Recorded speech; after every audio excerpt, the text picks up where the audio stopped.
Hello guys, welcome to our channel Rebirth of My Jaan Part 16. Chapter 76 Arya का किडनैपन। सब पीछे देखते हैं तो अनुराग मल्होत्रा और दिग्विजेंद्र जायसवाल जी खड़े थे और उनके साथ पंडित जी भी थे। आस्थ जी आगे आकर अनुराग जी के पैर छूती है और दिग्विजेंद्र जी के गल लग कर बोलती है, पापा आप यहाँ क्या कर रहे हैं? तो दिग्विजेंद्र जी आस्था जी के बालों को सहलाते हुए बोलते हैं, आपकी जिंदगी में खुशियों का वेलकम करने के लिए आए हैं जिसे आप आने नहीं देना चाहती है। आस्था जी उदास होते हुए कहती, हम खुशियों को आने से या अपने से माना ही करें, बस अब हमें नहीं चाहते कि आज के दिन हमारी सगाई हो। अभिजीत जैसे भी थे हमारे पहले पति थे, एक दोस्त भी माना था हमने, चाहे उन्हें हमें कुछ मानाओ या ना मानाओ, और आज उनके तेरे भी हम नहीं चाहते कि यह सगाई आज हो। अनुराग आगे आते हुए आस्था जी के कर पर हाथ रख कर बोलते हैं, बेटा वह आपके पहले पति थे मगर हमारे बेटे थे। जब हम आपको बोल रहे हैं कि आज ये सगाई हो गई तो होगी, हमने आपको भी अपनी बेटी माना है, तो आप दोनों की खुशी हमारे मायने रखती थी, और जो अभिजीत के साथ हुआ उसमें आपका तो कोई दोष नहीं था, तो आप क्यों उनकी खुशियों और उनके दुखों पर अपनी खुशियों को त्याग देंगे? हम इतना चाहते बस आप अपनी जिंदगी में आगे बढ़े, इस पिता की इतनी बात तो मान नहीं सकती है। अब आर्या आगे आते हुए कहती है, अब तो दादाजी और नाना जी ने भी आपको बोल दिया, अब तो मां जाए, अब आपको किस बात का इंतजार है? आप तो जी अपने बेटों की तरफ देखती है, तो इस बार वह भी कहते हैं, मां आर्या नाना दादाजी सही कहा रहे हैं और हम भी उनके इस फैसले में साथ है। आस्था जी मुस्कुराते हुए बोली, आप सभी की मर्जी है तो मेरी भी हाँ है। रणधीर जी आगे आते हुए बोलते, तो अब आप मैसेज बजाज बने के लिए तैयार है? तो आस्था जी मुस्कुराते हुए हाँ का देती है। अरे मुस्कुराते हुए कहती थी कि मैं पार्लर वाली को बुला लिया है आप सभी को तैयार करने के लिए, और फिर लड़की और गर्ल्स की तरफ देखकर बोलते, आप लोग के भी कपड़े थोड़ी देर में ही पर आ जाएंगे, मैंने मेंशन में भी सबको बता दी है, तो वह सीधा रात को यहाँ मिलेंगे सगाई के टाइम। सगाई में सिर्फ घर वाले होंगे और कुछ स्टूडेंट कॉलेज की, बस उसके अलावा कोई नहीं होगा, क्योंकि इस बार मैं नहीं चाहती आपकी सगाई में कोई भी विघ्न डालें।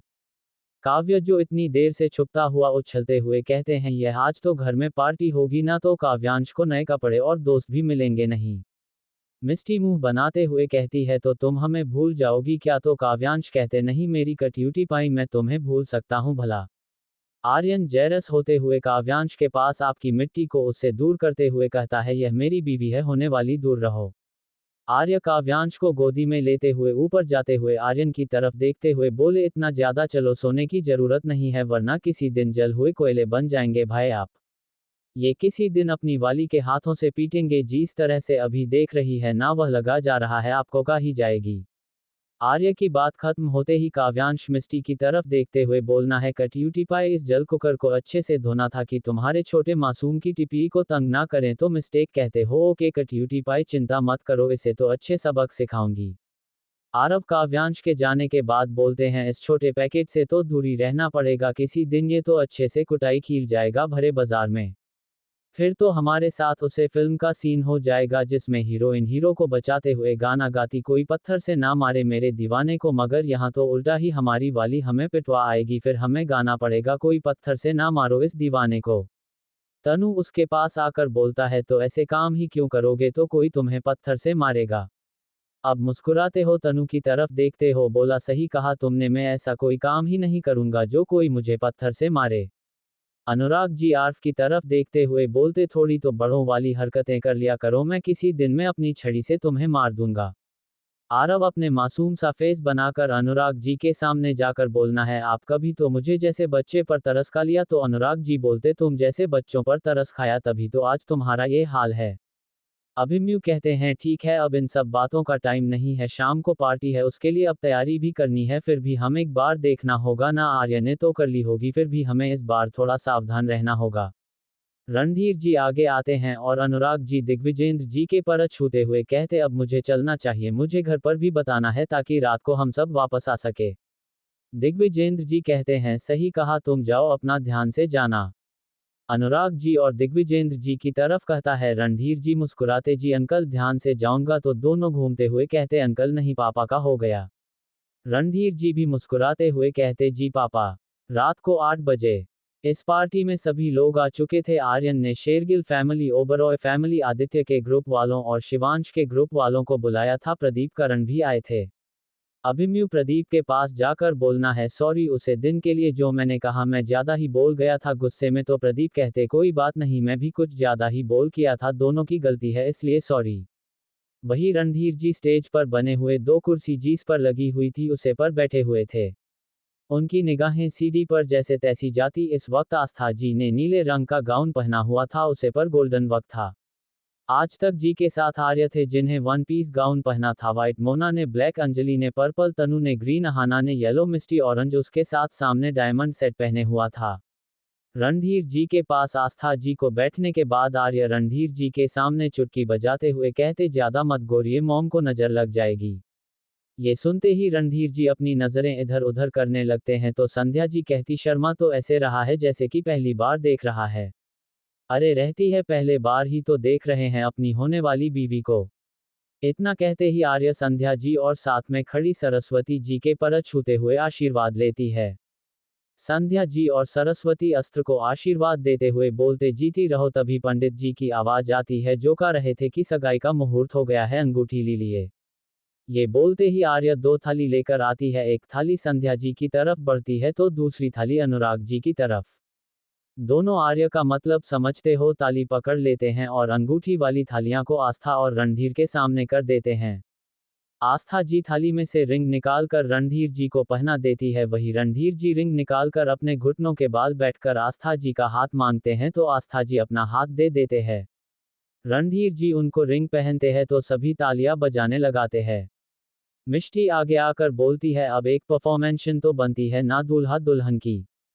तो आस्था जी कहती है इस उम्र में नहीं मिष्टी बेटा। तो रणधीर जी घुराते हुए बोले कि आपका भी मतलब हमारी भी उम्र हो चुकी है क्योंकि हम भी तो आपसे आगे में बड़े हैं। आस्था जी मासूम सा फेस बनाकर बोली हमने कब कहा ये तो आप ही कह रहे हैं तो सच है होगा। तनु आगे आते हुए बोली इसका फैसला डांस से करते हैं। सभी कपल डांस फ्लोर पर पहुंच जाते हैं। तभी आर्या को खिंचाते हुए बोल के पसस ले जाता है जिसे आर्या को गुस्सा आता है कि उसे एक जानी पहचानी महक महसूस होती है जिससे वो संत हो जाती है। तो कृद्धन आर्या को बोले के अगेंस्ट दबाता है और गुस्से से कहता है आज किसका कत्ल करने का इरादा है और तुम मेरी तरफ ध्यान क्यों नहीं दे रही हो। आर्या कुछ है बोलती उससे पहले काव्यांश की आवाज उनके कानों में आती है। सभी सेले साहब बिजी रहते मगर यह छोटे साहब तो हमारे रोमांस में हड्डी बने के लिए जाते हैं कहाँ से। तो अरे हंसते हुए बोलते खबरदार जो काव्यांश को कुछ कहा तो कहता है सॉरी आगे से नहीं कहूंगा। कीर्तन हाथ जोड़ते हुए कहता है। आर्या आशीर्वाद जैसा पोस्ट बनाते हुए कहती है बच्चे तुम्हारे लिए यही से गई है कहते हो हंसते हुए काव्यांश के तरफ चली जाती है कि वही प्रधान को एक अर्जेंट कॉल ले जाता है तो वह आर्य पैसे अपना ध्यान हटाकर कॉल को अटेंड करने लगता है। वहीं दूसरी तरफ किसी ने गुस्से से मुट्ठी काश ली थी और कहता है आज की रात बस कुछ मिनट इस महल में तुम बीता लो स्वीट हार्ट फिर तो तुम मेरे कब्जे में होगी। यह कहते हुए अपने पास खड़े आदमी को इशारा करता है तो वह काव्यांश की तरफ चला जाता है। उसे धक्का हल्का सा लगता है तो आगे उसे संभालने के लिए जाती है तो वह आदमी जल्दी से तो वह काव्यांश की तरफ चला जाता है। उसे धक्का हल्का सा लगता है तो आगे उसे संभालने के लिए जाती है तो वह आदमी जल्दी से रुमाल निकालकर आर के मुंह पर लगा देता है और तभी एक बेटा काव्यांश को कोल्ड ड्रिंक थमते हैं कहते सॉरी बच्चे गलती से हो गए। तो काव्य कहता है इस ओके कोई बात नहीं अंकल। किसने किया आर्या को किडनैप। चैप्टर 77 सबको पता चला आर्य के गायब होने का। आर्या को बेहोश करने के बाद वो अपने साथी वेटर को इशारा करके आर्या के पीछे की तरफ से लेके निकल जाता है। वही कृद्धन अपनी बातों को पूरी करके पीछे पलटाता है। वो उसे आर्या और काव्यांश नहीं दिखते तो वो नीचे हो गए ये सोचकर नीचे चला जाता है। वेटर जल्दी से वहां से दूसरी तरफ निकल कर चला जाता है जहां वो आदमी आर्या को लेकर गया था। आदमी इतनी देर कहाँ हो गई थी मैं कब से तुम्हारा वेट कर रहा हूँ हम यहाँ पे ऐसे नहीं रुक सकते हैं। किसी ने इस लड़की के साथ यूं देखा तो इसके भाइयों से पहले वो कृद्धन ओबराय हमारा नमो निशान मिटा देगा समझे जल्दी चल अब यहाँ से इसे लेकर। वेटर अपना पसीना पोंछते हुए बोला क्यों डरा रहा है तू मेरी पहले से फटकर चर हो रखी है और मैं तो बहुत मुश्किल से यहाँ आया हूँ ताकि किसी को शक ना हो सके। वैसे भी जान तो दोनों तरफ से जानी तय है अगर इस लड़की के साथ पकड़े गए तभी और यहाँ से बच गए तो बॉस नर्क के दर्शन करवाएंगे। पट नहीं ऐसा क्या है इस लड़की में जो हर कोई इसके पीछे पड़ा है। आदमी हमें क्या करना हमें काम और पैसों से मतलब है ज्यादा सवाल मत करना भूल से भी किसी के समाने वरन काम से भी जाएगा और जान से भी इसकी वजह से पटा नहीं बॉस ने कितने आदमियों को मरा है तुझे नहीं पता। ये कहकर आर्या को एक वैन में आराम से डालकर दूसरी ओर से पहदी की तरफ ले जाते वक्त मैसेज कर देते हैं कि मेम को हमने उठा लिया है। वहीं दूसरी तरफ से मैसेज आता है गुड जॉब, और अपनी लेडी बॉस को यहाँ से उस जगह ले जाओ जहाँ मैं बताया था, और उसे एक भी छोट आई तो तुम्हारा वो हासिल करूँगा कि। उसकी आगे की बातों को छोड़कर एक द्रवानी घून बजाता है जिसे वो आदमी कांप जाता है और डरते हुए बोलता फिर मत कीजिए बॉस, जैसा आपने कहा है वैसा ही होगा। वैसा ही होना चाहिए वरना उसके परिणाम तुम्हारे लिए घातक हो सकते हैं। ये कहकर फोन करके वो आदमी वो की एक अंधेरे जगह पर खड़े थे वहां से गायब हो जाता है।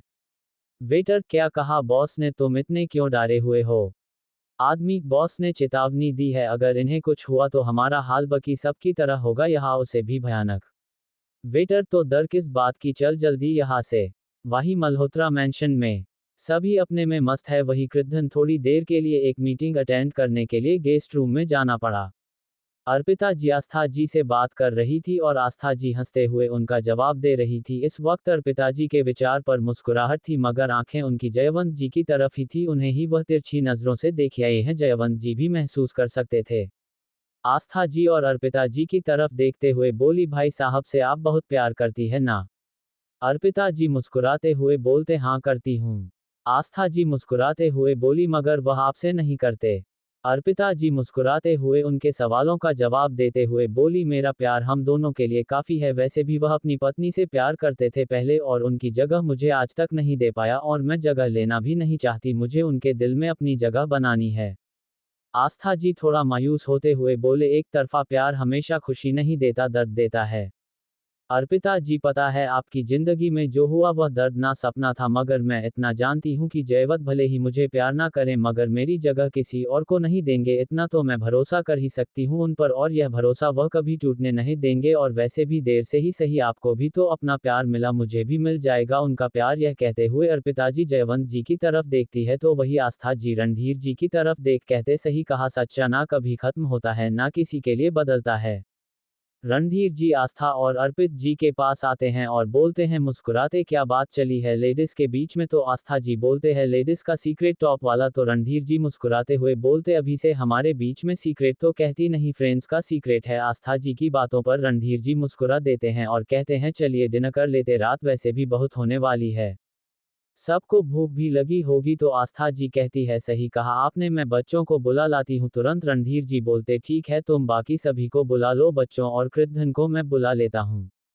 आस्था जी और अर्पिता जी संध्या, सरस्वती जी, अनुराग, दिग्विजेंद्र जी और जयवंत जी बलदेव जी कुलवंत को बुलाने चली जाती है। वही रणधीर जी पहले बॉयज के पास जाते हैं, वहां पर आदित्य की गैंग, शिवांश की गैंग और अभिमन्यु के भाई सब खड़े हुए थे। रणधीर जी अभिमन्यु की तरफ जाते हुए कहते हैं अभिमन्यु बेटा डिनर का टाइम हो गया, सबको डिनर की तरफ ले जाओ टेबल पर, मैं गर्ल्स और मृतधन को बुलाकर लाता हूं। तो अर्जित बोलना है डेड आप रहने दीजिए, मैं गर्ल्स को बोल दूंगा, आप ऊपर से कृद्धन और आर्य को बुला लीजिएगा, शायद वह दोनों साथ में हो। ये कहकर अर्जित मोना बाकी गर्ल्स की तरफ जाता है जहां पर निशा भी बैठी हुई थी। वह गर्ल्स को देखकर कहता चलो सब खाना खा लो, डिनर का टाइम हो गया है। तो गर्ल्स रहती थी कि आप चलिए हम आ रहे हैं।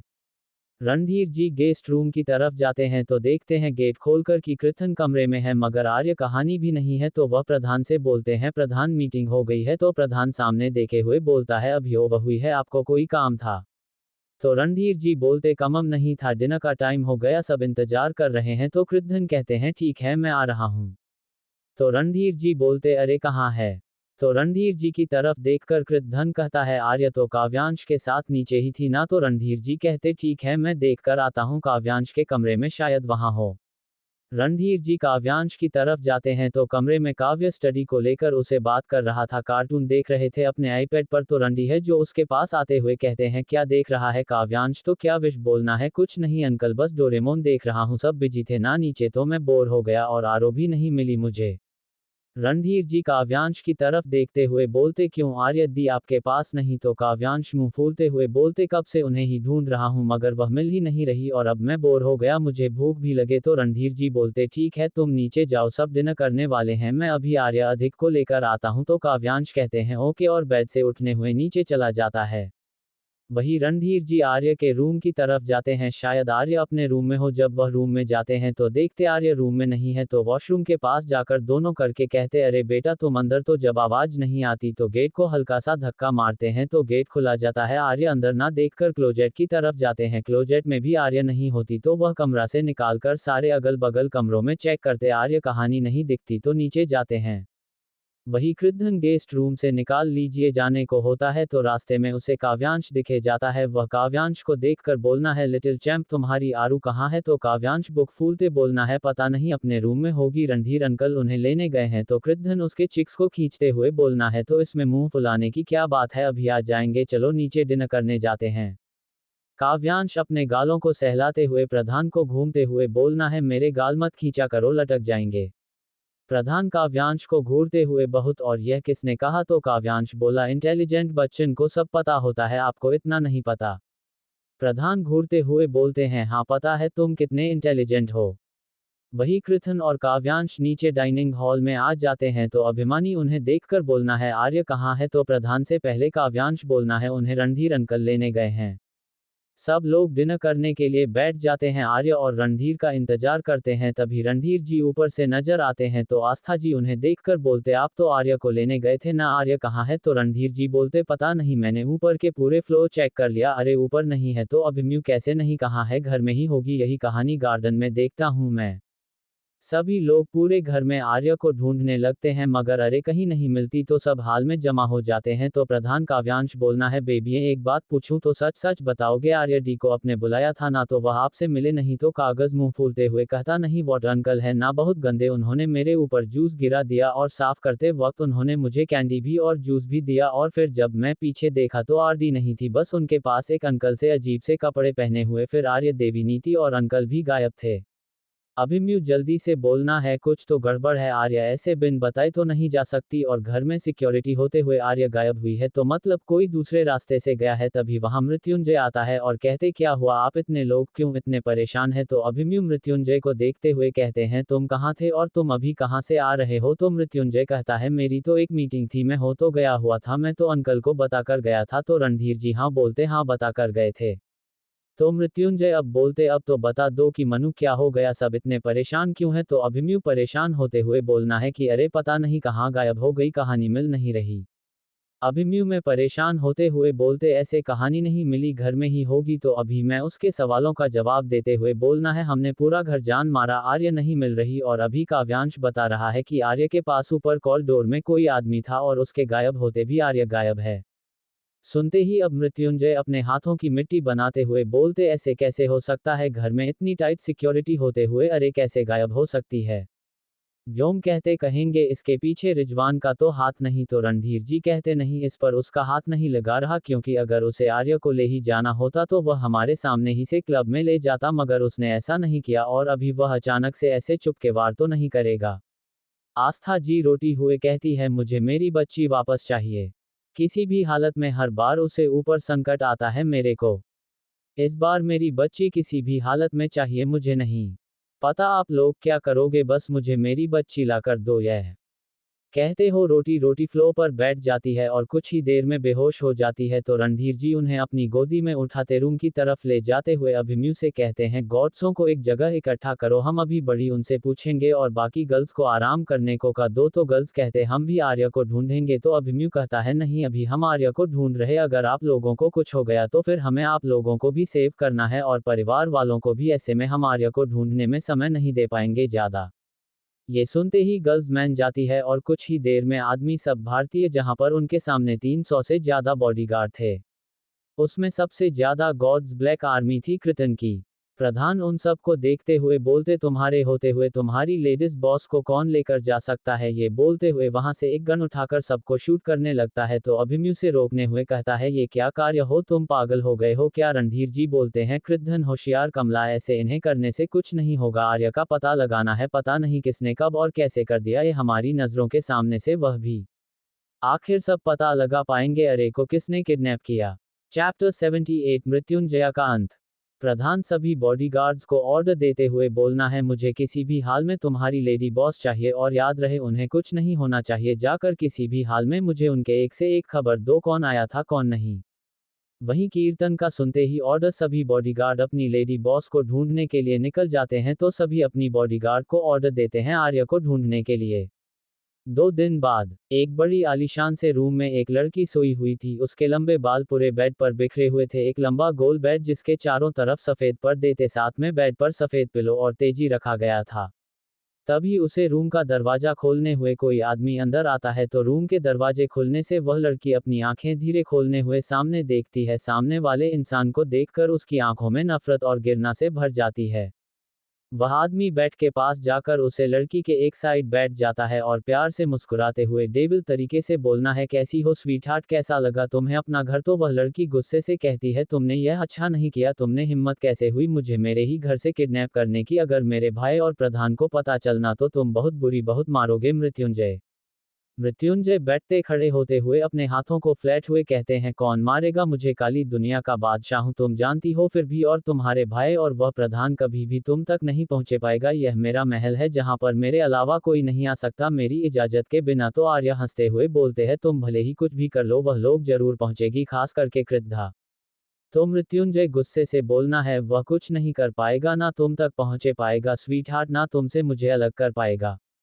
तुम मेरा जुनून और दीवानगी हो और उसके लिए मैं कुछ भी कर सकता हूँ स्वीटहार्ट। तो आर गुस्से से और नफरत से बोली, मैं कोई तुम्हारी जुनून और दीवानगी नहीं, तुम्हारे मकसद पूरा करने का एक शरीर हूँ जिसे तुम या तो अपने प्यार का या इस फालतू चीज का जो अब मेरे लिए मायने नहीं रखती मिस्टर मृत्युंजय।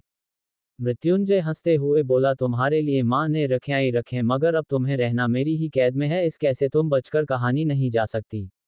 अरे रहती है, वह दिन जरूर आएगा जब मैं यहाँ से जाऊंगी भी और तुम्हारी मौत को देखते हुए। मृत्युंजय हंसते हुए कहता, अच्छा सपना ही स्वीटहार्ट, मगर ये तुम्हारा सपना सपना ही रह जाएगा। वहीं दूसरी तरफ खंडार सी जगह में रणधीर जी अपने सामने खड़े हुए प्रधान को देखते हुए बोलते हैं, 2 दिन हो गए आर्य को देखा है ना, उसका अदा पता एक सुराग भी मिल रहा है कि कहाँ और कैसे गायब हुई वह। और तुमने हमें यहाँ इतने सीक्रेट तरीके से क्यों बुलाया है कृद्धन? प्रधान रणधीर जी की बातों को संभाल की तरफ देखते हुए अंधेरे को बोलना है, आर्य के बारे में ही बात करने को बुलाया है? तो अभिमन्यु कहते हैं, कुछ पता चला? तो प्रधान कहता है, बहुत कुछ पता चला है कि आर्य ने किसको किडनैप कर है। आर्यन गुस्से से कहता है, किसने आरो को किडनैप के? एक पर उसका नाम बता दो, उसको तो मैं जमीन से निकाल कर भी जिंदा कर दूंगा। अरिजीत बोलना है, आर्यन हमेशा जोर से नहीं हो, उससे कम लेना चाहिए, जितने भी किडनैप किया है वह शायद हमारे आसपास ही है ना, मैं सही कहा रहा हूं ना? कृद्धन डबल स्माइल करते हुए कहता है, सही कहा रहे हो तुम, और वह हमारे आसपास ही है, और वह और कोई नहीं मिस्टर शेरगिल है। आरव बोला, मृत्युंजय वह क्यों किडनैप करेगा आर्य को? व्योम कुछ सोचते हुए बोला, सबसे बड़ा मोती इसी का है आर्य को किडनैप करने का इस वक्त। क्योंकि जिस तरह से मैंने उसके बदलते हुए रिएक्शन को देखा है ना, जब से आर्यन ने उसे इग्नोर करना कर है और साथ में मृतधन के साथ में रिलेशनशिप में आई है, तब से उसका व्यवहार कुछ बदल गया है आर्य की तरफ। जो पहले आर्य से उखाड़ रहता था, उसके ही पास आने पर उसकी आंखों में का अलग से चमक होती है। और शायद इसी का नतीजा आज यह है कि उसने आर्य को किडनैप किया है। रणधीर जी, अगर उसने किडनैप किया भी है तो रखा कहाँ है ये कैसे पता चलेगा? तो अजीत बोलना है, उसका पता तो शायद प्रधान ने लगा ही लिया होगा। प्रधान मुस्कुराते हुए बोलना है, पता लगाओ भी ही दिया है और आज ही हम वहां से आर्यों को छुड़वाने वाले हैं। तो अभिमन्यु बोलते, कहाँ और कौन सी जगह है? तो प्रधान बोलना है, पहाड़ी वाले खंडहर जहां पर लोगों का आना जाना माना है, शायद वह वहीं पर है। अभिमन्यु कहता है, तो फिर देरी किस बात की, अभी चलते हैं? तो रणधीर जी कहते हैं, अभी नहीं, रात होने का टाइम लेते हैं, रात के समय में ज्यादा ठीक रहेगा यहाँ से निकलना, ताकि किसी को शक भी ना हो, और फिर सुबह देखते ही वहां से आर्य को निकालना होगा, क्योंकि वह जगह थोड़ी मिस्टीरियस है। रणधीर जी की बातों से सब सहमत हो जाते हैं और अपने कमरे में चले जाते हैं, क्योंकि वह 2 दिन से घर नहीं गए थे, इसी वजह से किसी को अन पर शक नहीं होगा। सबको इतना पता तो वह आर्य को ढूंढ रहे थे।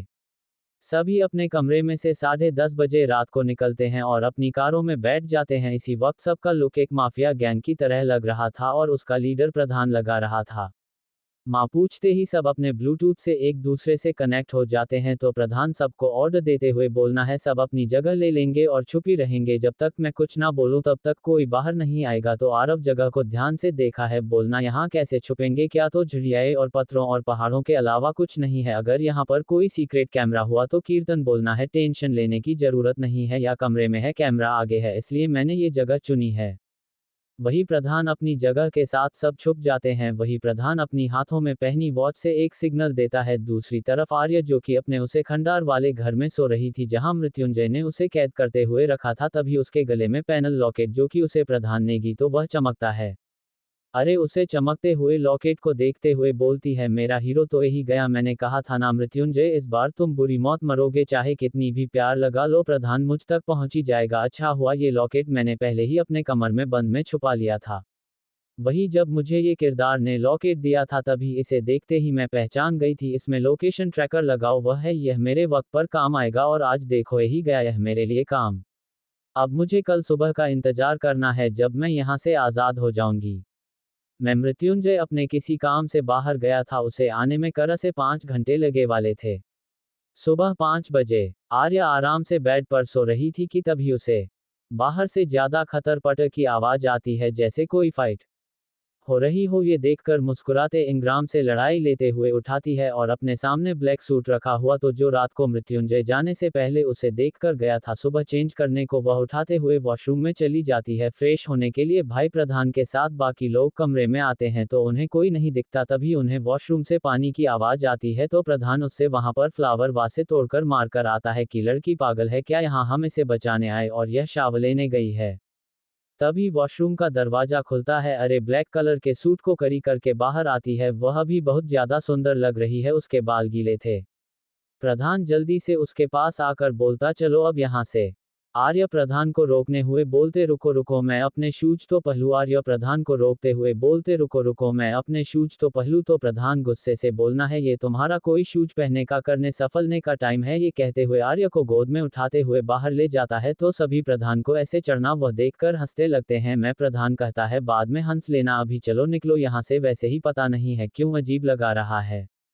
वह लोग अभी एंट्रेंस से निकाल ही रहे थे कि सामने से मृत्युंजय दिखता है जो कि अपनी गॉड्सों के साथ खड़ा होकर कुछ अजीब से मन मलाई पहने ही अघोरी थे। मृत्युंजय हंसते हुए बोला, तुम यहाँ आओगे, बड़ी चालाकी से मेरे खिलाफ प्लानिंग करेगी, मुझे पता नहीं चलेगा और मेरी स्वीट हार्ट को मुझे दूर ले जाओगे, ये तुम्हारी गलत फैमिली है मिस्टर ओबरॉय। प्रधान मृत्युंजय का मजाक उड़ाते हुए कहता है, ये तुम्हारी नहीं मेरी होने वाली बीवी है, समझ में आई बात, और खबरदार जो अब इसके पास आने की भी कोशिश की। ये सुनते हैं मृत्युंजय अपना आप को देता है जो इतने दिनों से संभल के रखा था। वह अपने अघोरियों को प्रधान की तरफ हमला करने को कहता है तो आर्य अपने हाथों में पहनी अंगीठी को उठाते हुए ऊपर फेंक देती है जिससे एक चक्र तैयार हो जाता है। उसे चक्र में कुछ अघोरी आते हैं तो अपने आप जल की दुआ हो जाते हैं। वही ये देखते मृत्युंजय हकलाते हुए बोलना है, यह अंगूठी तुम्हें कहाँ से मिली? तो अरे हंसते हुए बोलते, जहां से मिली हो, मगर अब तो यह मेरे पास है ना। मृत्युंजय ये देखकर रस से बोलते, तुम नहीं, अच्छा नहीं किया मुझे साथ चल कपट करके। आर्य मुस्कुराते हुए बोली, सीखा भी तो तुम ही से हो, भूल गए पार्टी में तुमने क्या कर था? मुझे सब याद है, जब मॉम का किडनैप हुआ था तुमने मेरी उसे जूस में वह जो पाउडर मिलाया था, मैंने सब देखा था फिर भी कुछ नहीं कहा। मृत्युंजय का, तुम तब से सब जानती हो फिर भी तुमने कुछ क्यों नहीं कर? तो अरे बोलता, अभी का इंतजार कर रही थी क्योंकि मैं जानती हूँ अगर मैं तब कुछ कहती तुम सब कुछ खत्म कर देते, बर्बाद कर देते। मृत्युंजय हंसते हुए कहता है, तुमने क्या लगा तुम यहाँ सबको बुलाकर बचाओ या ही नहीं? अब तो सब बर्बाद होगा, खास तौर पर ये तुम्हारा मिस्टर ओबरॉय तो मरेगा मेरे हाथों से। ये कहते हैं आर्य जल्दी सी प्रधान की बाहों में से नीचे उतर आती है, अंगूठी के ऊपर से अपने करो सकती है जो उसने हाथों में ढाबा रखे थे कब से। उसे कड़े पर अभी सूरज की उगती हुई रोशनी पड़ रही थी, हल्की हल्की ऑरेंज पीली, जिससे मन पर चक्र में सितारा बन रहा था स्टार। उसे स्टार को देखते ही आर्य अपने हाथों पर चाकू रखती है और आर्य प्रधान का एक हाथ लेकर उन चाकू के पीछे दोनों हाथों को दबा के एक तेज धार के साथ खींचती है तो अभिमन्यु आर्य चिल्लाता है। माही चाकू खींचना की वजह से आर्य और प्रधान का खून साथ में मिलते हुए उसे स्टार पर गिरता है तो अचानक एक रोशनी प्रकट होती है जिसमें से एक तलवार ऊपर आती है। मृत्युंजय उसे तलवार को देखा जर से चिल्लाता है और कहता है, मेरा अंत कोई नहीं कर सकता, कोई नहीं, तुम दोनों मिलकर भी नहीं है। कहते हुए अपने पीछे से एक चाकू निकालकर अरे की तरफ फेंकता है, कहता है, तुम मेरी नहीं हुई तो मैं तुम्हें अपने साथ अपनी दुनिया में लेकर जाऊंगा फिर से। वही प्रधान आर्य को अपने पीछे कर सामने से तलवार को उठाते हुए मृत्युंजय की तरफ बाहर करने को फेंकता है और मृत्युंजय का चाकू सीता प्रधान के सीने में लगता है। वही वह तलवार भी मृत्युंजय के दिल को आर पार कर जाती है जहां से लाल खून की जगह काला खून निकलने लगता है। ये देखते ही आर्यन बोलना है, मृत्युंजय का खून काला क्यों है लाल की जगह? तभी सभी के कानों में आर्य की चीज सुनाई देती है जो कि प्रधान को अपनी बाहों में पड़ते हुए रोटी हुए नीचे उसके साथ ही बैठ रही थी। प्रधान के सीने में चाकू घुसने की वजह से खून के तेज धारा बहने लगती है। देखते हैं आर्य रोटी हुए कहते तुम बीच में क्यों आए, तो प्रधान करता है तुम्हारे लिए मैं किसी भी हद तक जा सकता हूँ, चिंता मत करो मेरे, मुझे कुछ नहीं होगा, अगर हुआ भी तो मैं वापस जरूर लौटूंगा, चाहे मुझे उसके लिए कोई रूप भी लेना पड़े। क्या सच में यही तक प्रधान और आर्य की लव स्टोरी का दी और अरे बच्चा चाहेगी अपने प्यार को मृत्युंजय के इस खूनी वार से। Chapter 79 ending season 1। आर्या रोते हुए कृद्धन से बोली तुम हर बार क्यों अपना प्रॉमिस ब्रेक करते हो, अगर तुमने मुझे छोड़कर जाने की कोशिश की तो मैं अपने लिए बहुत सारे बॉयफ्रेंड्स को ले आऊंगी और उनमें से किसी से शादी करके एक क्रिकेट टीम बना लूंगी। कृद्धन आर्या के बालों से उसको पढ़क कर मजबूती से अपनी तरफ लाता है। आर्या से गुस्से में कहता है इसकी पैनिशमेंट मिलेगी तुम्हें, ये बोलकर अपने होठों से आर्या के होठों को ब्लॉक करके रुली किस के साथ समुच के साथ बाइट कर रहा था, जिससे आर्या को अपने होठों में पेन हो रहा था मगर वो खुद से कृद्धन को दूर नहीं कर रही थी। आर्या मन में बोली अगर तुम्हें अपने पास रखने के लिए मुझे किसी भी दर्द की हद को पार करना होगा उसे भी मैं पीछे नहीं हटूंगी, चाहे खुद को हरम क्यों ना करना पड़े मुझे। कृद्धन आर्या से दूर होते हुए बोला खबरदार, कभी भी मेरी जान को हरम करने की कोशिश की, उस पर मेरा हक है, मैंने तुम्हें भी ये हक नहीं दिया कि तुम उसे हरम करने की सोचो समझी, अगर कोशिश की मुझे से बुरा कोई नहीं होगा। मुझे प्रॉमिस करो कि अपनी जिंदगी में जो मेरी जगह है उसको तुम किसी को नहीं दोगी, नहीं किसी को खुद को चुने का हक दोगी। तुम्हारे होठों पे जैसी मेरी मोहर लगी है वैसे ही दिल पर भी लगी रहेगी, चाहे कुछ भी क्यों ना हो जाए, अपने और मेरे बीच किसी को आने नहीं दोगी। आर्या कृद्धन को प्रॉमिस करते हुए बोली प्रॉमिस करती हूँ तुम्हारा हक मेरी रूह, आत्मा, जिस्म से लेकर हमारा कहानी की शुरुआत से लेकर अंत तक तुम्हारा ही रहेगा, वो हक किसी का नहीं होगा। आर्या के प्रॉमिस करते ही कृद्धन अपनी आंखों को बंद कर लेता है तो कृद्धन के सीने पर मरते हुए कहती है तुम फिर से अपना प्रॉमिस ब्रेक कर गए, तुम धोखेबाज हो माय डेविल मॉन्स्टर, तुम मुझे छोड़कर क्यों चले गए। 6 मंथ बाद। आर्या उठो, कितना सोएगी, तुम्हें ऑफिस नहीं जाना क्या। आर्या मुस्कुराते हुए बोली जाना है ना मेरी गुलाबों, बस यूं गई और यूं आई शावर लेकर 10 मिनट में। ये कहकर आर्या बाथरूम में भाग जाती है। वही अर्पिता जी आर्या को नम आंखों से देखती है तो तभी उनके कंधों पर कोई एक हाथ रखता है तो अर्पिता जी पीछे मुड़ कर देखती है तो वहां कुलवंत जी थी, जिससे देखकर आर्या उनके गले लग जाती है और सिसकते हुए बोलती है माँ, वो कृद्धन की हालत का जिम्मेदार कागज को मानकर 6 महीने से खिड़ को सजा दे रहा है। भले ही दिखती है वो टिक है मगर कृद्धन के ना होने से वो सबसे ज्यादा टूटी है, मगर एक बेटी बनकर कृद्धन की जिम्मेदारियों को खुद के कंधे पर उठा लिया है। हंसती है मगर खुशी के लिए नहीं, दर्द को छुपाने के लिए। रोटी नहीं, खुद को कमजोर नहीं बना चाहती, ना दर्द को बताती टकी हमें दर्द ना हो। कुलवंत जी मुस्कुराते हुए बोली तुम्हें खुश होना चाहिए ना कि तुम्हारी बहू इतनी मजबूत है कि किसी भी परिस्थिति में खुद को संभाल कर अपने परिवार को जोड़ रखा है। वृणा आर्या के जगह कोई और होती तो अभी तक अपनी जिंदगी में आगे बढ़ जाती किसी और के साथ। अब रोना नहीं है वरना आर्या टूट जाएगी तुम्हें ऐसे देखकर। ये कहकर कुलवंत जी आपने और अर्पिता जी के आंसू को पोंछाती है। तभी अर्पिता जी का फोन बजाता है तो फोन को देखती है तो कुलवंत जी कहती है किसका फोन है अर्पिता, बेटा क्यों परेशान है आप। माँ आस्था जी का फोन है, हर बार की तरह आर्या को बुला रही होगी मगर आप तो जानती है ना आर्या वहां जाना नहीं चाहती है और आस्था जी को लगता है कि हमने उनकी बेटी की जिंदगी बर्बाद कर दी है। कुलवंत जी ने गहरी सांस लेकर फोन को उठा लिया, तभी उधर से आस्था जी की आवाज आयत जो कह रही थी अर्पिता जी आर्या को समझाए और उसे आएगी बढ़ाने को कहिए। कुलवंत मुझे आस्था जी को बोलता है बेटा हम बोल रहे हैं कुलवंत, तो आस्था जी उन्हें नमस्ते रहती है तो कुलवंत जी आस्था जी को कहते हैं हमारे को समझाएंगे, तुम चिंता मत करो। अगर वह यहाँ ये रहना चाहती है तो ठीक है, उसे हम यहाँ रहने देंगे अपने साथ, मगर उसे एक बार जिंदगी जीने का मौका कहेंगे ताकि उसे बाद में पछतावा ना हो। वैसे भी 6 महीने के लिए हमें आर्यों को किसी भी तरह एब्रॉड भेज देंगे स्टडी किसी टूर के लिए, अगर मैं 6 महीना में उसका माँ बदला तो ठीक है वरना फिर हम इंतजार करेंगे, वरना फिर हम उसे फोर्स नहीं करेंगे। तो आज तो जी बोलते हैं, आप जैसा कहेंगे हम वैसे करेंगे माँ। वही आर्य बाथरूम से वॉशरूम से बाहर निकलते हैं तो कुलवंत जी और आज तक के बीच में हुई बातों को सुन लेती है और वह कुलवंत जी की तरफ देखते हुए कहती है, मैं कहीं नहीं जाऊंगा आप लोगों को छोड़कर। तो कुलवंत जी समझते हुए कहती है, तो मैं जाना होगा 6 महीने के लिए, सिर्फ हमसे दूर जाना होगा। अगर इन 6 महीने में तुम्हारा मन नहीं बदला तो हम किसी बात के लिए फोर्स नहीं करेंगे। तुम वहां पर टूर करोगे, दुनिया के बारे में तुम अच्छी नॉलेज होगी, स्टडी के बारे में। फिर जब 6 महीने बाद आओगे तब हम तुमसे यही सवाल पूछेंगे। अगर तुम्हारा जवाब हीरा तो उसके बाद तुम्हें कोई फोर्स नहीं कर रही है, हमारा वादा है।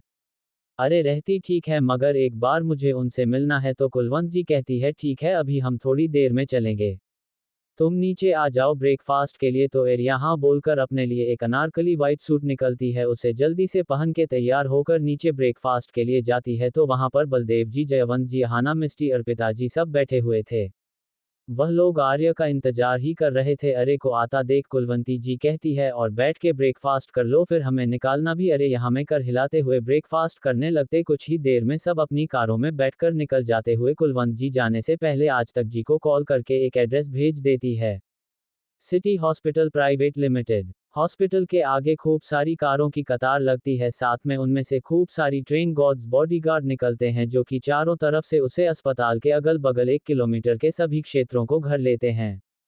आर्य जल्दी सी गाड़ी में से निकाल के हॉस्पिटल के अंदर अपने कदम बढ़ाती है, तो सभी हॉस्पिटल के जितने भी स्टाफ और डॉक्टर होते हैं उसके आगे सर झुका के रिस्पेक्ट के साथ गेटेड करने लगते हैं। तो अरे बिना कुछ कहे एक वार्ड के अंदर के गेट के पास रखक जाती है।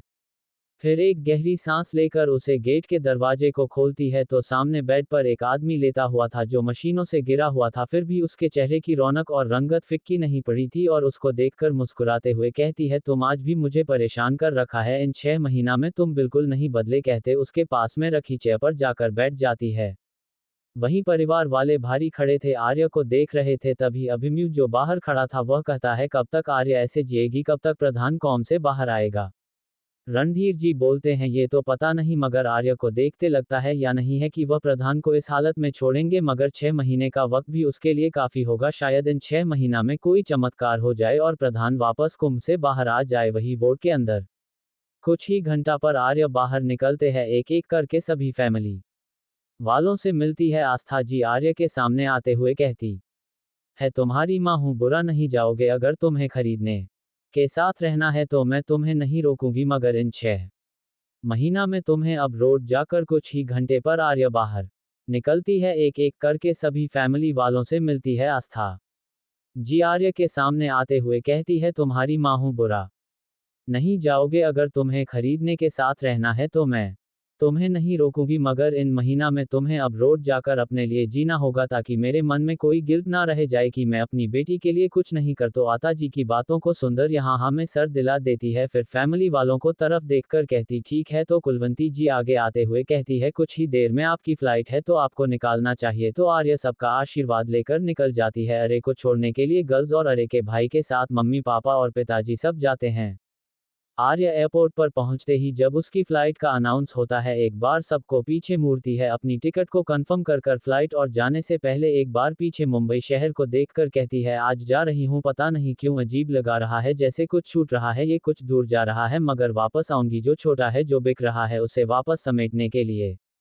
इन 6 महीने में जहां भी रहो, मगर तुम्हारा ख्याल मेरे दिल से कभी नहीं जाएगा। अन्ना मैं जाने दूंगी, चाहे तुम किसी भी रूप में आओ, किसी भी हवा में मैं तुम्हें पहचान लूंगी। प्रधान हेलो गाइस, ये सेकंड सीजन आने वाला है, मगर अभी नहीं आएगा, जब आएगा मैं इसी पर कंफर्म कर दूंगी, तो आप लोग देख लेना। इसी पर ही आपको मैं लिख दूंगी, तो आपको पता चल जाएगा। तब तक के लिए बाय। ये कहानी का फर्स्ट सीजन का एंडिंग नहीं होती है, सेकंड सीजन की स्टोरी के बारे में मैंने आपको इसी में लिख कर दे दिया है। अगर आपको सेकंड सीजन चाहिए तो मुझे कमेंट करके बताना, और जब तक कि लाइक्स बढ़ नहीं जाते मैं आगे की कहानी लिखूंगी, मगर पब्लिश नहीं करूंगी, क्योंकि मुझे भी अच्छी खासी रेटिंग चाहिए होती है, जो कि बीच में आते ही इस कहानी में बिगड़ गई थी। और किसी ने मेरी स्टोरी है बहुत सारी जोड़ी भारत की, वह यूट्यूब पर डाली है, तो प्लीज़ जो भी स्टोरी को पढ़कर दलल रहे हैं प्लीज़ बंद कर दीजिए। और आगे से मैं किसी की भी स्टोरी है यूट्यूब चैनल पर अपनी स्टोरी अच्छी तुम बहुत बड़ा होगा उसके साथ पहले फ़ोन कर रही हूँ। Chapter 80। Sorry this chapter is empty. Sorry guys.